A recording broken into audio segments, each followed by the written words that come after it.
Il était une fois, dans un village africain, une jeune femme nommée Kara. Kara n'était pas comme les autres filles du village. Sa peau était d'un noir profond. Ses cheveux courts et bouclés formaient un petit afro. Mais son visage, la plupart du temps, il était froncé, les sourcils serrés et ses bras croisés autour de sa poitrine comme un bouclier invisible. Elle avait cette expression qui disait « Qui es-tu pour avoir mieux que moi ? Je peux tout détruire si je veux. » Kara avait un défaut terrible, la jalousie. Pas une petite jalousie, non.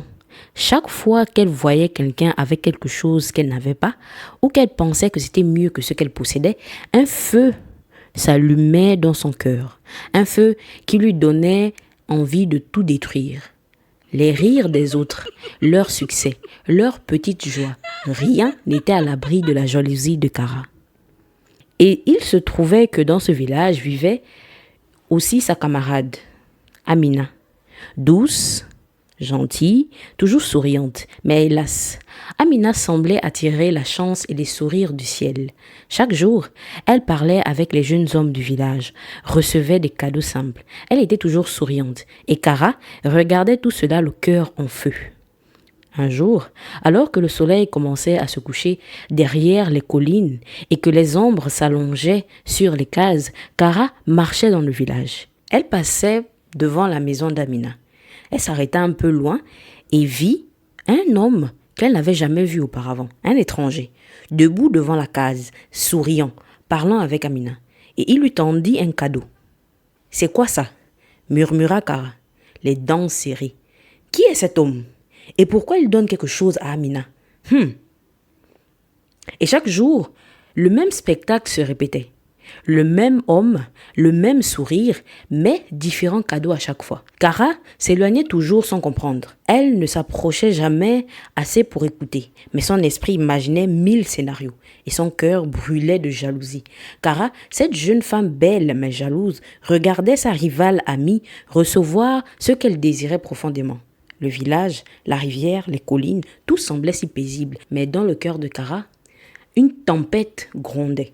Les jours passaient et Kara ne pouvait s'éloigner de ses pensées. Chaque matin, elle arpentait les ruelles du village, scrutant la case d'Amina, espérant apercevoir l'homme mystérieux. Et chaque fois qu'elle voyait les rires, les gestes amicaux entre eux, son cœur se serrait et sa colère grandissait comme un feu de brousse. Un après-midi, alors que le soleil brûlait doucement les toits des chaumes, Kara croisa Amina dans la rue. Elle n'avait jamais été aussi tendue. Sans réfléchir, elle s'avança et demanda, la voix tremblante mais autoritaire. « Hé, Amina, dis-moi, ce type qui vient chez toi tous les jours, qui est-ce ? Hein ? Qui est cet homme qui rit avec toi, qui te donne les cadeaux tous les jours ?»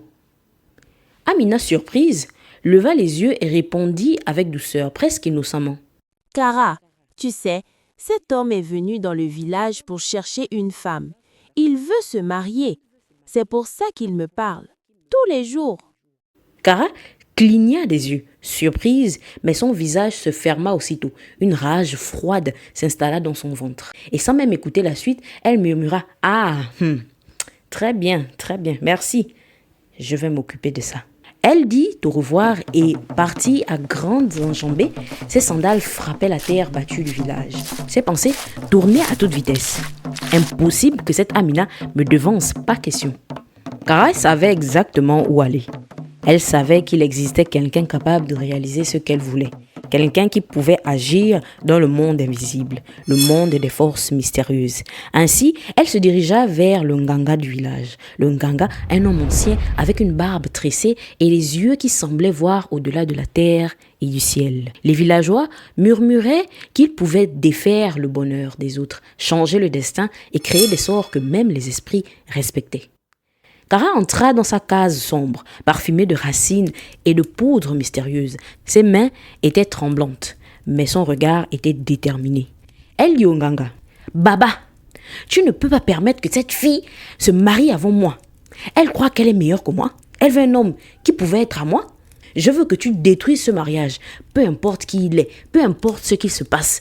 Je veux que ce mariage disparaisse. » Le nganga la regarda longuement. Il plissa les yeux et demanda doucement, mais avec autorité. Es-tu certaine de ce que tu veux?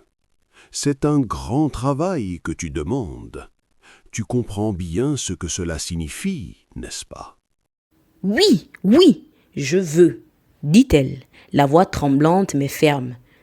Je veux ce mariage détruit. Qu'il oublie cette fille. Je veux tout détruire. Le Nganga soupira.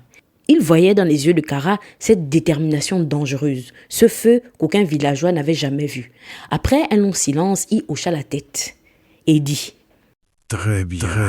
Retourne chez toi et tu verras ce qui se passera dans une semaine. Kara ne pouvait contenir son excitation. Elle sortit en courant, sentant son cœur battre comme un tambour de fête, pressée de voir son plan se réaliser, pressée de voir son ennemi ami, ou plutôt sa rivale, Amina, perdue dans le tourbillon qu'elle allait déclencher. Une semaine passa, une longue semaine, 7 jours lourds comme des pierres. Kara comptait les heures, les nuits. Elle dormait mal, se réveillait en sursaut, imaginant déjà le chaos. Dans sa tête, le mariage était déjà détruit. Le rire d'Amina devait devenir des pleurs. Le mystérieux homme devait avoir disparu. Honteux, confus, brisé. Et ça la faisait sourire toute seule dans l'ombre de sa case. Enfin, le jour arriva. Kara, le cœur battant à rompre, courut vers la hutte d'Amina.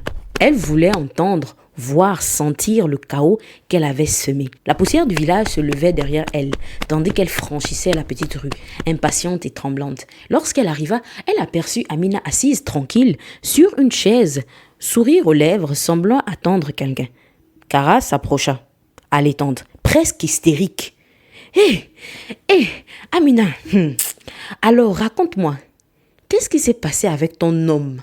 Dis-moi tout, Amina la regarda surprise par tant d'excitation et d'impatience. Elle soupira et sa voix douce, presque triste, coupa comme un vent froid sur le visage brûlant de Kara. Kara, je suis désolée. Je dois te dire la vérité. L'homme que tu as vu, celui qui venait chez moi tous les jours, ce n'était pas pour moi. C'était pour toi. Kara s'arrêta net. Ses yeux s'écarquillèrent. Quoi? Pour moi? Pensait-elle, incapable de parler. Oui. Il voulait te demander en mariage. Il voulait faire de toi sa femme. Et comme les gens dans le village lui ont dit que j'étais ta meilleure amie, il venait juste me flatter un peu. Mais quelque chose est arrivé. Je ne sais pas exactement quoi. Il est parti. Il a quitté le village. Et il est allé épouser une fille d'un autre village. Le souffle de Kara se bloqua dans sa gorge. Ses genoux faillirent céder.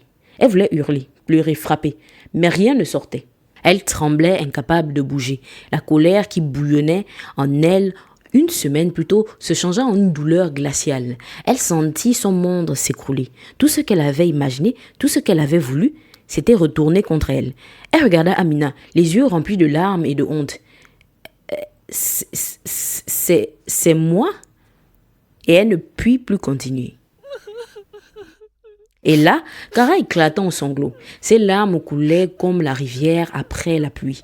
Les villageois qui passaient s'écartaient, chuchotant et secouant la tête. Elle courut loin de la case d'Amina, le visage trempé de larmes, le cœur brisé. Son corps tremblait de colère et de regret. Le lendemain, elle se leva plus tôt que d'habitude et décida d'aller voir le Nganga. Elle retourna voir le vieil homme, espérant qu'il pouvait réparer ce qu'elle avait détruit. Le vieil homme était là, assis sur son tapis de feuilles séchées, entouré de ses herbes et de ses potions. Kara s'approcha lentement, la tête basse, les yeux humides. « Baba !» murmura-t-elle. « Je suis venue. » Le Nganga la regarda sans dire un mot, ses yeux perçants, sondant chaque pensée, chaque regret. Le vieil homme, il secoua la tête lentement. « Ma fille, ce qui est fait est fait. Aucun esprit, aucun sort, aucun chant ne pourra inverser ce que tu as déclenché. Tu as brisé non seulement le mariage, mais la chance que ce prince avait pour toi. Tout ce qui devait être détruit l'est. Rentre. Kara hocha la tête, incapable de parler. Elle comprit que rien ne pouvait revenir en arrière. Pas un geste, pas un sort, pas une parole ne pouvait effacer ce qui avait été fait. Elle resta là, immobile, sentant que cette force avait confirmé ce qu'elle savait déjà au fond d'elle-même. Elle rentra chez elle, silencieuse, la tête basse, le cœur lourd. Les semaines passèrent. Cara reprit sa vie dans le village, mais ses pas étaient plus mesurés, ses yeux moins durs. Elle parlait moins fort, riait moins facilement, mais ses gestes avaient gagné en patience. Les enfants qui autrefois fuyaient son regard la croisaient maintenant timidement. Elle ne les chassait plus. Elle s'occupait de ses affaires, marchait dans les ruelles, observait les autres sans ce feu brûlant de jalousie. Là,